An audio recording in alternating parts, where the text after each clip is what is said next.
നല്ല വേഗമുള്ള 5G അല്ലെങ്കിൽ wifi network ഉണ്ട്. പക്ഷേ നമ്മൾ അയക്കുന്ന മെസ്സേജുകൾ വേഗത്തിൽ സെൻഡ് ആകുന്നില്ല. അതോടൊപ്പം ചിലപ്പോൾ നമുക്ക് ലഭിക്കേണ്ടുന്ന മെസ്സേജുകൾ വൈകി ലഭിക്കുന്നു. അല്ലെങ്കിൽ നമ്മുടെ വെബ്സൈറ്റുകൾ, നമ്മൾ തുറക്കുന്ന വെബ്സൈറ്റുകൾ തുറന്നു വരാൻ സമയമെടുക്കുന്നു, വീഡിയോ ലോഡാകാൻ സമയമെടുക്കുന്നു. ഇത്തരം പ്രയാസങ്ങൾ നാം പലപ്പോഴും നേരിടാറുണ്ട്.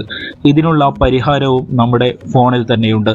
നമ്മുടെ ഫോണിൽ ഒരു വെബ്സൈറ്റ് URL നമ്മൾ ടൈപ്പ് ചെയ്ത് എൻ്റർ അടിക്കുമ്പോൾ, അല്ലെങ്കിൽ ഒരു ആപ്ലിക്കേഷൻ തുറക്കുമ്പോൾ നമ്മുടെ ഫോണിലെ ആപ്ലിക്കേഷനും ഈ ആപ്ലിക്കേഷന്റെ സെർവറും തമ്മിൽ ബന്ധിപ്പിക്കുന്നത് DNS എന്ന ഒരു സർവീസാണ്. ഈ സർവീസ് വേഗത്തിലായാൽ നമുക്ക് ഈ ലോഡിംഗ് പ്രശ്നം, അല്ലെങ്കിൽ മെസ്സേജ് ലഭിക്കാൻ അല്ലെങ്കിൽ സെൻഡ് ആകാൻ നേരിടുന്ന തടസ്സം നമുക്ക് പരിഹരിക്കാം. ഇതിനുള്ള വഴികളാണ് ഇന്ന് നോക്കുന്നത്. നമ്മുടെ DNS സെർവർ എങ്ങനെ മാറ്റാം എന്ന് നോക്കാം.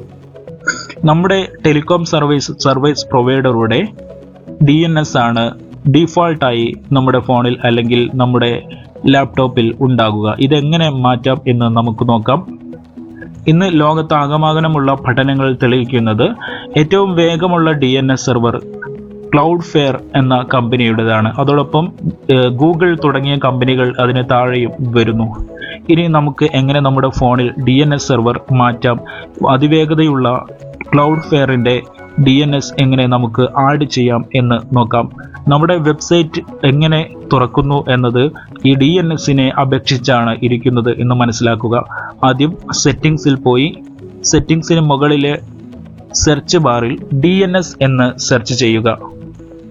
അപ്പോൾ സ്പെസിഫൈഡ് DNS അല്ലെങ്കിൽ പ്രൈവറ്റ് DNS എന്ന് നമുക്ക് കാണാം. അത് സെലക്ട് ചെയ്യുക.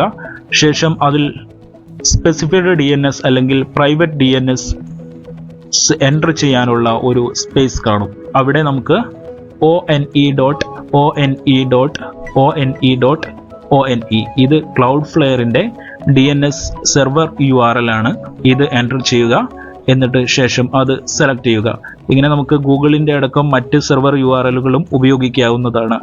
തുടർന്ന് നമ്മുടെ ഫോൺ ഒന്ന് സ്വിച്ച് ഓഫ് ചെയ്ത് ഓൺ ചെയ്യുക.